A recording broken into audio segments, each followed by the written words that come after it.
Welcome to this video on the Industrial Revolution, or the recipe for a revolution. We will explore how a perfect storm of ideas, resources, and innovation in Britain changed the world. The Industrial Revolution was a different kind of revolution, transforming the way people worked. It refers to the greatly increased output of machine-made goods that began in England in the mid-1700s, shifting society from handmade goods to machine production in factories. Part 1 is titled, The Fertile Ground. We will examine the essential ingredients that led to this industrial explosion.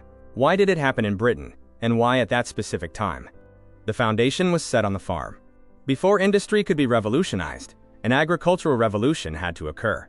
This transformation involved a shift to more productive and efficient farming methods, creating a food surplus and supporting a non-farming workforce.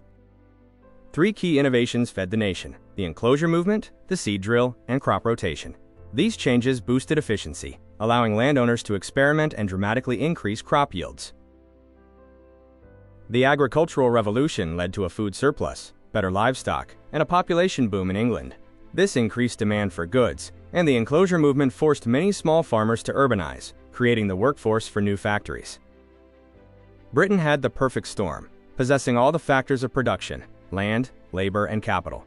These included natural resources, a growing workforce displaced from farms, and the wealth and stability to invest in new machinery and ventures.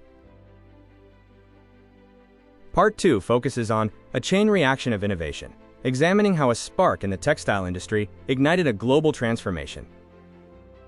The first domino to fall was textiles. Britain's textile industry, fueled by demand from a booming population, was pressured to speed up the slow, manual process of spinning and weaving. This pressure drove innovation. An innovation flywheel began, where one invention led to another. For example, John Kay's flying shuttle created a weaving bottleneck, which was solved by James Hargreaves' spinning jenny, which then spurred the need for more power. The new, bulky machines required a power source, leading to the birth of the factory. Wealthy merchants built these large buildings near rivers and streams to harness essential water power. The need for a convenient power source not dependent on rivers led to James Watt's improved steam engine. Watt partnered with entrepreneur Matthew Boulton, who managed the business, linking invention with commerce. The machines demanded raw materials, leading to the cotton explosion. In America, Eli Whitney's cotton gin multiplied the amount of cotton that could be cleaned, fueling Britain's rapidly growing demand for the fiber. The steam engine on wheels, the railroad locomotive, shrank the nation. Pioneers like Richard Trevithick and George Stephenson developed powerful engines, culminating in the successful Liverpool-Manchester Railway in 1830, which kicked off the railway age. The railroad transformed the world by rail. Its revolutionary effects included industrial growth, economic expansion, massive job creation, and social transformation by encouraging travel and changing where people lived. Historically, this shift from home production to centralized steam-powered factories introduced fixed work hours, wage labor, and employer control. Today, we still see this lasting impact in modern 9-to-5 schedules, workplace hierarchies, and factory-style efficiency models across various industries. Let's consider a reflection question. How did the shift from cottage industries to factories change the way people work, and how do we still see those changes today? Rapid industrialization caused massive urban growth, leading to overcrowding, pollution, and poor sanitation in cities. Contemporary urban challenges, like housing shortages and public health concerns, mirror those first seen during Britain's industrial boom. Another question to reflect on: in what ways did industrial cities like Manchester shape modern urban life?